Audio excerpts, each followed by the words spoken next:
Pundi ba ang ilaw mo? Kapag nakapanood mo to, hindi ka na bibili ng bago. So yun po, no? Sinubukan natin na gumagana po yung outlet sa bagong ilaw.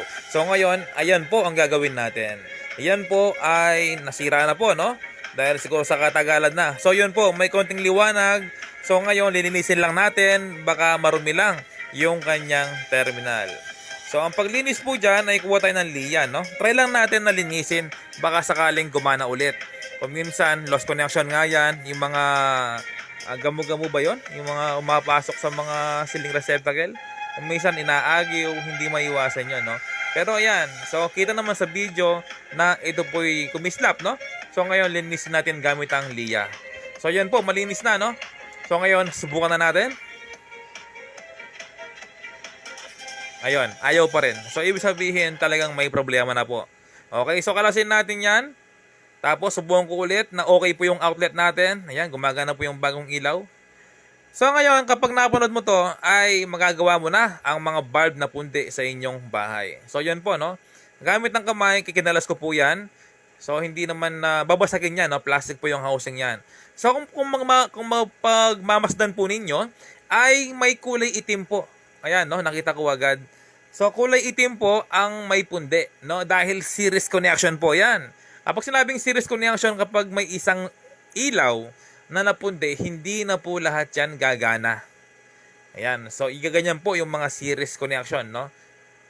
Yun. So, napakalinaw po. Ayan po yung napundi niya na kulay itim sa gilid. So, ngayon, subukan natin yan. Ilalagay natin sa plug, no? Habang sinusubukan po natin. Subukan natin na jumperin, no? Kung iilaw po yan. So, yun po, no? Napansin ko agad, kulay itim. Lalagay natin dyan sa receptacle plug.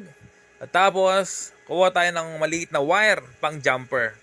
So kapag umilaw po siya, ibig sabihin, yun na yung problema. Yung maliit na kulay itim na pundi.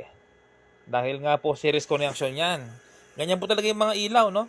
Kapag may isang pundi, hindi na lahat gagana. Ayan, sayang naman kung itatapon mo. Ayan po, ayaw, oh. So ngayon, ayan, no? Walang kayo ng pang jumper. Safe naman yan, no? Dahil meron naman siyang insulator. Ayan, panoorin niyo po, no? Kung gaano kadali na mag-repair ng punding bombilya.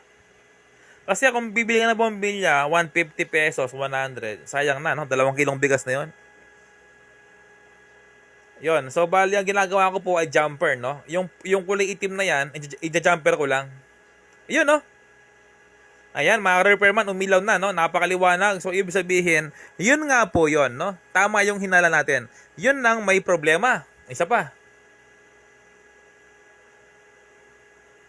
Ayun, no? Napakaliwanag. So, ngayon, ang gagawin po natin ay gagamit tayo ng soldering iron. Okay, ayan po. So, kailangan lang irekta yan, yung punding ilaw, no? Yung nangingitim. Irekta mo lang. Tapos, okay na yan.